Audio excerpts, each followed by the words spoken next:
Magandang hapon po sa ating lahat. Ngayon ituturo ko po sa inyo kung mag paano po pumili ng grid coordinates sa ating timestamp GPS camera app.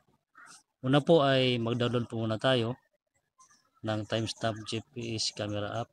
Ito po. So search natin.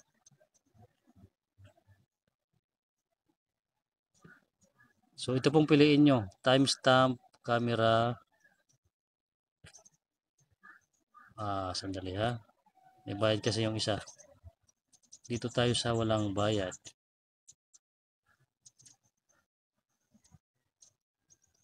Ito po yun. Sandali. Ito. Timestamp camera. Ito pong pipiliin natin. Yan po. Since naka-install na po yan sa akin, pupunta lang po tayo doon sa timestamp camera app na na-download natin. Dito po sa taas, sa upper right corner, press nyo po yan. Then, ito po yung grid coordinates niya. Maraming klase ito. Pero itong aking napili kasi napakaganda niya. Itong 51 PXP, ito po yung pinili ko. Napakadali pong gamitin at madali po siyang i-search. Dito naman po sa font ng ating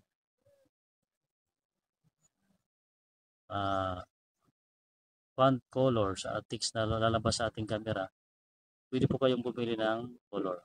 Marami po itong pilihan. At kung gusto nyo pang kumanda ang appearance ng text or font ay press lang po ninyo itong advance. Then, punta kayo sa adjust timestamp opacity. Pwede yan ma-adjust.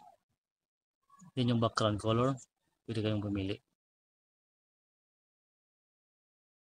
So, press OK.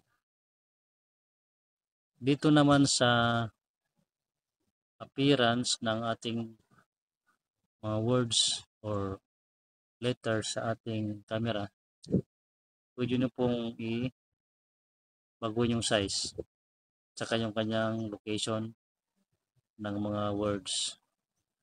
Pwede nyo pong piliin kung saan nyo gusto. At ito naman sa show map, show compass, pwede nyo i-off or i-on kung gusto nyo.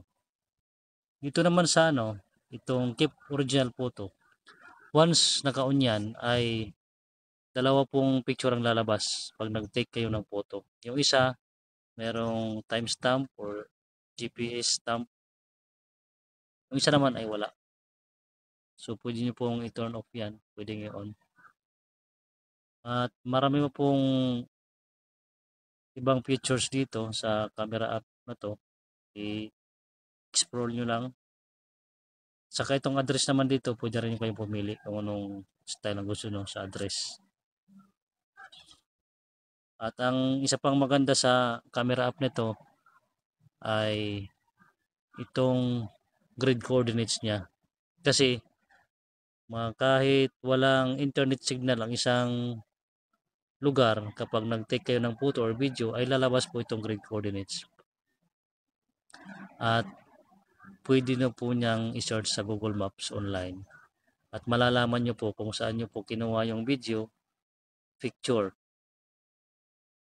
Pero pag nagkuha kayo ng picture or video, pag walang internet signal ay hindi po lalabas itong address. Paano naman yung pag-search sa Google Maps? Itatype nyo lang po yan. So punta lang po kayo sa Maps. Dito po sa search here, dito po itatype nyo itong grid coordinates. May makikita kayong tatlong letters doon sa grid coordinates na yun. Dapat all capital letters po yan at wala po dapat space in between numbers or letters. Then pag naka-input na po yan dito sa Google Maps na online, pipindutin nyo naman itong kulay blue na may bilog. Ito po yung search. So, lalabas na po yan ang lugar kung saan po kayo ng may video o picture. At tuturo po kayo kung paano pumunta doon. Pipindutin nyo lang po yung directions. Yun lang po. Maraming salamat. Sana nakatulong po ko sa inyo.